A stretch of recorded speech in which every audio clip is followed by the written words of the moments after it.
नमस्कार, अब दुनिया के फटाफट बुलेटिन में आप सभी का स्वागत है। नजर डालेंगे आज के खास खबरों पर। प्रधानमंत्री नरेंद्र मोदी ने कहा, मुसलमानों की जाति की बात आते ही कांग्रेस के मुंह पर ताला लग जाता है। हिंदू समाज की बात आते ही वह चर्चा जाति से ही शुरू करती है, क्योंकि वह जानती है कि हिंदू जितना बटेगा उतना ही उसका फायदा होगा।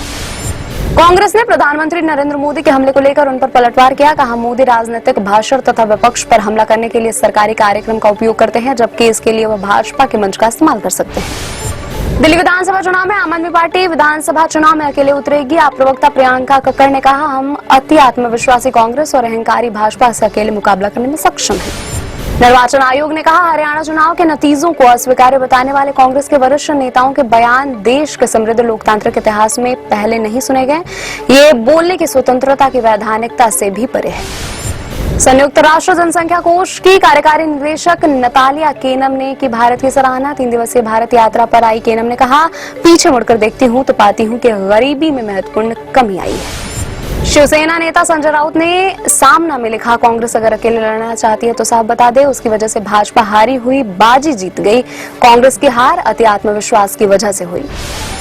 हरियाणा में कांग्रेस की हार पर शिवसेना नेता संजय राउत ने टिप्पणी पर कांग्रेस की आपत्ति। महाराष्ट्र कांग्रेस अध्यक्ष नाना पाटोले ने कहा, लोकसभा से बेहतर प्रदर्शन महाराष्ट्र विधानसभा चुनाव में होगा।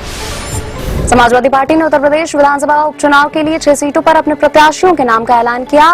करहल से पूर्व सांसद तेज प्रताप यादव, सीमा मऊ से नसीम सोलंकी और मिल्कीपुर से अजीत प्रसाद को टिकट, फूलपुर सीट से मुस्तफा सिद्दीकी, कटेहरी से शोभावती वर्मा और मझवा से डॉक्टर ज्योतिबिंद उम्मीदवार हैं। लखीमपुर खीरी जिले में भाजपा विधायक योगेश वर्मा के साथ सरेआम मारपीट। बार एसोसिएशन के अध्यक्ष अवधेश सिंह ने दर्जन पुलिसकर्मियों की मौजूदगी में विधायक को जड़ा थप्पड़। विधायक ने कहा, अवधेश सिंह मेरे गिरेबान पर हाथ डालता है, उनको खामियाजा भुगतना पड़ेगा। भारतीय रिजर्व बैंक ने चालू वित्त वर्ष की चौथी द्विमासिक मौद्रिक नीति समीक्षा में लगातार 10वीं बार नीतिगत दर रेपो को 6.5% पर बरकरार रखा। केंद्रीय बैंक ने अपेक्षाकृत आक्रामक रुख को बदलकर तटस्थ कर दिया। मध्य प्रदेश के मुख्यमंत्री मोहन यादव ने साधा शिवसेना यूपीटी पर निशाना। कहा, शिवसेना नेता संजय राउत को लाडली बहना योजना को लेकर लगातार भ्रम फैलाया जा रहा है। यह योजना बंद नहीं होने वाली है। खेल मंत्री मनसुख मांडविया ने दीपा कर्माकर को लिखा पत्र। खेल से संन्यास लेने के उनके फैसले पर हैरानी जताई।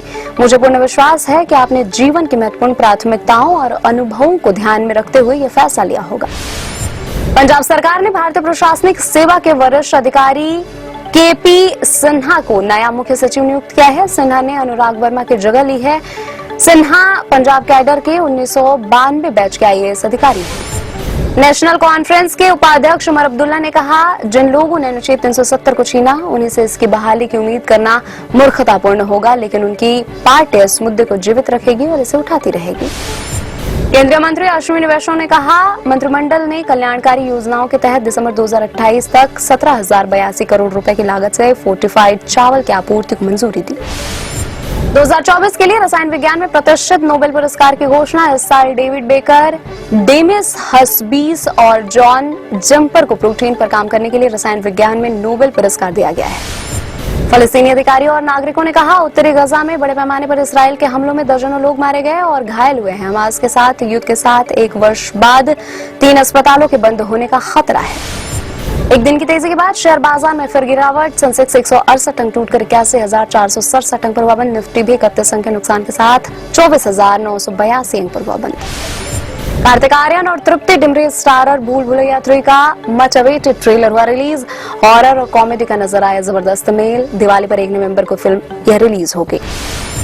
Akshay Kumar starrer comedy film खेल खेल में 10 अक्टूबर को OTT पर रिलीज होगी। इसे नेटफ्लिक्स पर भी देखा जा सकेगा। मुदस्सर अजीज निर्देशित फिल्म में तापसी पन्नू, वाणी कपूर, फरदीन खान भी हैं लीड रोल में। ये थे आज के फटाफट बुलेटिन और ऐसे ही ताजा अपडेट्स के लिए बने रहे हमारे साथ। विजिट कर वेब दुनिया।